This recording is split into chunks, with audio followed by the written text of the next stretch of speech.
कोम्पल कक्षा 4 का यह अध्याय नंबर 14 है। चैप्टर का नाम दिया गया है बिजू का, जो कि कविता है। आप सभी बच्चे ध्यान पूर्वक इस कविता को समझिएगा, ठीक ना। हरे भरे खेतों में देखो कैसे तनकर खरा बिजू का। बिजू का मतलब होता है किसान का खेत कैसा रहता है, हरा भरा।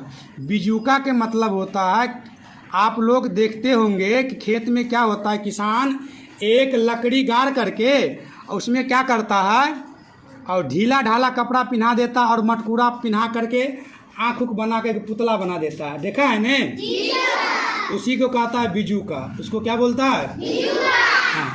कहे सिर पर काली वाली हांडी है चूने का टीका, कुर्ता ढीला पटा चीतरा तनिक ना इसे सलीका।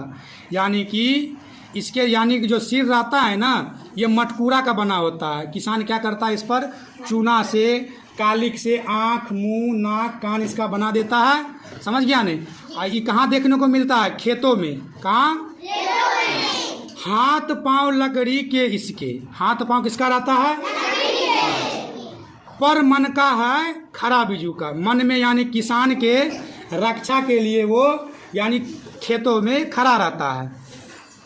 देख बिजुकती नील गाय भैंसा और सार भरकते, पास न फटके कोई पक्षी सूरत देख हरकते। इसका मतलब हुआ कि यानी किसान के खेत में जब बिजू का खड़ा हुआ रहता है तो सार भैंसा ये सब आता है तो देख के भड़क जाता है। उसको लगता है कि खेत में किसान खड़ा हुआ है। उस यानी बिजुका को देख करके भैंसा सार यानी कि भग जाता है। अब पक्षी तो आता है खेत में बैठता ही नहीं है। किसको देख करके, बिजुका को देख करके, जो देखने में कैसा रहता है, पुतली जैसा लकड़ी का, और सिर कैसा रहता है, मटकूरी का। आँख किससे बनता है, कालिक से। समझ गया ने। और चूना का टीका लगा रहता है। किसका टीका लगा रहता है, पाँव जमा कर धरती में अपने ड्यूटी पर अड़ा बिजू का। देखो है तो लकड़ी का, है तो लेकिन किसान के रक्षा के लिए खेत में हमेशा डटा रहता है। खेत में हमेशा, अगर एक मनुष्य को अगर जिम्मेवारी खेत की सौंप दी जाए तो वहाँ से ये इधर उधर भगेगा, लेकिन बिजू का हमेशा डट के अपने ड्यूटी पर खड़ा रहता है। कड़ी धूप हो सर्दी हो अथवा नभ की बौछारे, होता तनिक ना विचलित यह सहकर मौसम की मारे।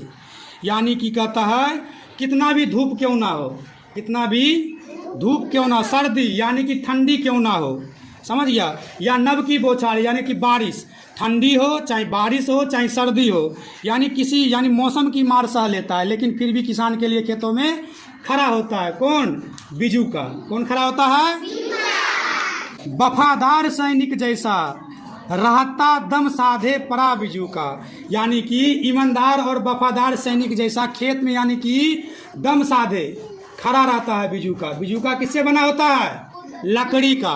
किससे बना होता है, और उसका सिर कैसा किसका रहता है, हाँ, मटकूरा का। आँख कान नाक चूना और कालिक से बना होता है ना, ठीक है। कहते हाय किसान का हम झोली और फसलों का रखवाला, सब कुछ देखा करता है यह मुंह पर डाले ताला। समझ गया ने। किसान का यह हम झोली है और फसलों का क्या करता है, रक्षा करता है ने, देख रेख करता, पक्षी से सार से नीलगाय से बचाता है। समझ गया ने। वो भी यानी कि यह तो एक पुतला है और खेत में खड़ा होता, अगर खेत में खड़ा होता है, खड़ा रहता है तो बताओ किसी को कुछ बोलता है, नहीं बोलता। सार अगर मान लो सार आ गया, नीलगाय आ गया, भैंस आ गया, बकरी आ गया, पक्षी आ गया, ये अपने मुंह से कुछ बोलता है तो लकड़ी का, लेकिन फिर भी किसान के लिए डट के खड़ा होता। अपने मुंह पर, उसके मुंह पर ताला लगा हुआ था। क्या लगा रहता है, ताला, क्योंकि पुतला है, बोल नहीं सकता, लेकिन फिर भी किसान का रक्षा करता है, खेत फसलों का रखवाली करता है। कहते हाय बदरूप अपेक्षित फिर भी दोस्त खेत का बड़ा बिजू का। देखो देखने में बदरूप है, बदरूप मतलब कि चिकन है, देखने में देखता होगा तो लगता है जोकर जैसा। देखने में बदरूप मतलब होता है कि खराब रूप। कौन रूप, नाक टेढ़, आँख एगो छोट बड़ जोकर जैसा रहता है, देखने में अच्छा नहीं है। समझ गया। लेकिन फिर भी इस कविता को हमारे प्रिय कवि भगवती प्रसाद द्विवेदी के द्वारा यह कविता लिखी गई है।